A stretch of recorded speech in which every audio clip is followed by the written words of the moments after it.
Hello friends, life skill की the magic of thinking big series में आपका स्वागत है। दोस्तों, किस तरह से हम अपनी उत्साहवर्धक सोच से अपने जीवन को सफल बना सकते हैं। आपने देखा होगा कि बच्चे किस तरह से जल्दी से अपने माता पिता के रवैये, उनकी आदतों, डर और रुचियों को सीख लेते हैं।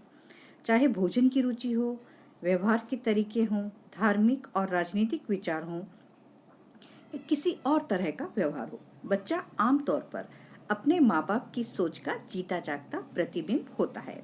वह नकल करके सीखता है और यही वयस्कों के साथ भी होता है। लोग जिंदगी भर दूसरों की नकल करते रहते हैं। वे अपने लीडर्स और सुपरवाइजर्स की नकल करते हैं। उनके विचारों और कार्यों पर इन लोगों का बहुत प्रभाव पड़ता है। दोस्तों, नकल की शक्ति को देखने का एक तरीका कर्मचारियों के रवैये और बॉस के रवैये की तुलना करना है। अगर बॉस नर्वस, तनावग्रस्त, चिंतित होगा तो उसके करीबी सहयोगी भी इसी तरह के होंगे।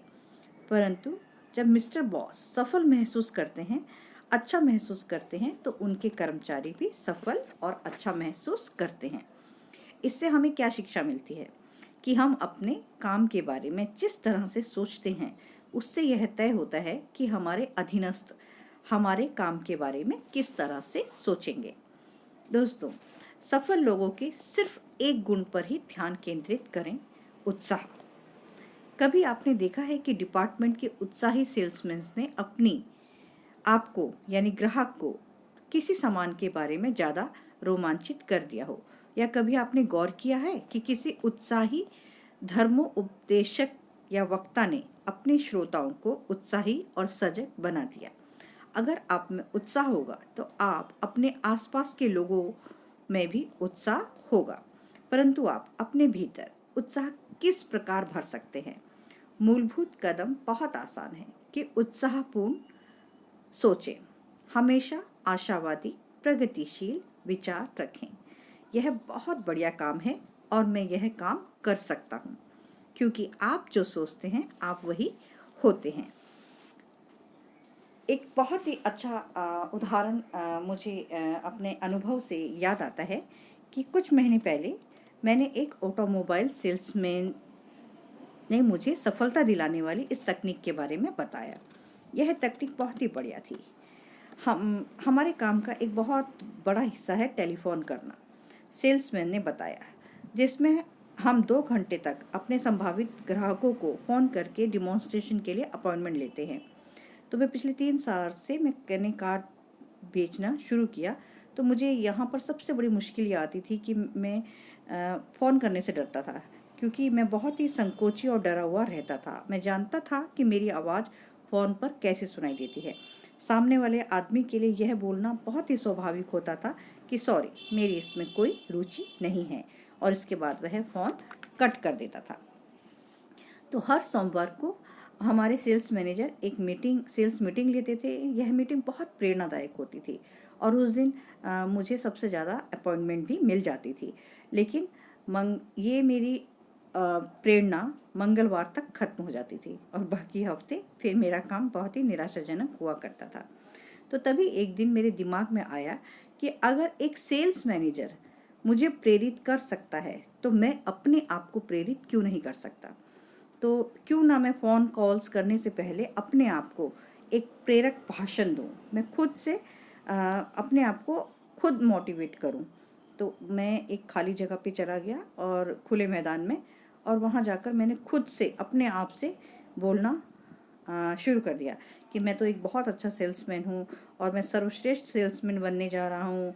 मैं बहुत सारी कारें बेचता हूँ, मेरा धंधा बहुत अच्छा चल रहा है। मैं जिन लोगों को भी फ़ोन करता हूँ उन्हें इन कारों की ज़रूरत होती है, और मैं उन्हें वो कारें उन्हें जिन कारों की ज़रूरत होती है मैं उन्हें वो कारें बेच रहा हूँ।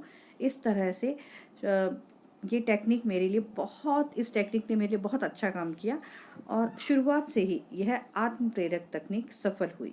मुझे इतना अच्छा लगा कि अब मुझे फ़ोन करने में ज़रा भी हिचक नहीं होती। और साथ ही हाल ही में मैंने एक ट्रेनिंग प्रोग्राम आयोजित किया। इसमें हर व्यक्ति को 10 मिनट तक लीडर बनने के विषय पर बोलना था।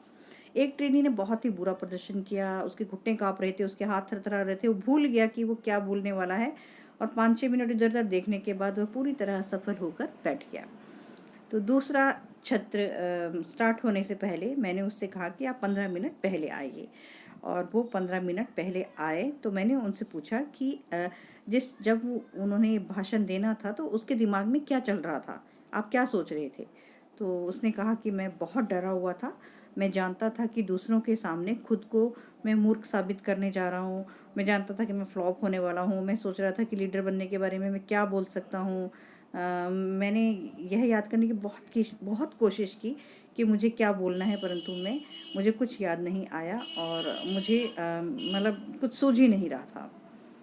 तो मैंने बोला कि यही तो आपकी समस्या की जड़ है। बोलने से पहले ही आपने अपने आप को हरा दिया, आपने खुद को विश्वास दिला दिया कि आप असफल होने वाले हैं। फिर इसमें हैरत की क्या बात है, आप असफल हो गए। साहस बढ़ाने के बजाय आपने डर बढ़ाने का विकल्प चुना।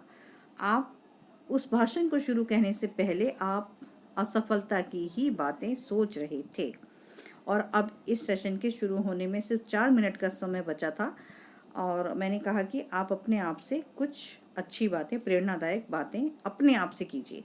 वो हॉल के बाहर उस खाली कमरे में चले गए और खुद से उन्होंने अपने आप से अपने बारे में खूब अच्छे शब्दों को दोहराना शुरू किया कि मैं बहुत अच्छा हूँ, मेरा भाषण बहुत अच्छा होने वाला है, और इस तरह से बहुत ही जब वो मीटिंग शुरू हुई तो काश वहाँ पर आप भी होते और दोनों भाषणों के अंतर को सुन सकते थे। उस छोटी से खुद से की गई प्रेरणादायक चर्चा का असर यह हुआ कि वह बहुत बढ़िया भाषण देने में कामयाब हुआ। तो इससे हमें क्या संदेश मिलता है कि प्रेरणादायक आत्म प्रशंसा का अभ्यास करें, आत्मनिंदा के शब्दों से खुद को छोटा ना बनाएं। तो दोस्तों, आप जैसा सोचते हैं आप वैसे ही होते हैं। अपने बारे में बड़ी बातें सोचें तो आप सचमुच बड़े बन जाएंगे, और अपनी सोच को विकसित करें।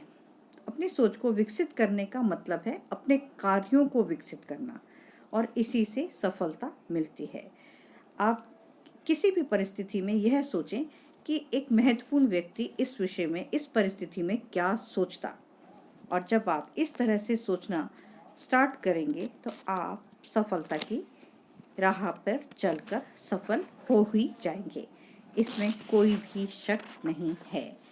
तो दोस्तों, आपको मेरी वीडियो पसंद आई, आप इसे अपने दोस्तों में शेयर कीजिए, लाइक कीजिए, सब्सक्राइब कीजिए। राधे राधे दोस्तों।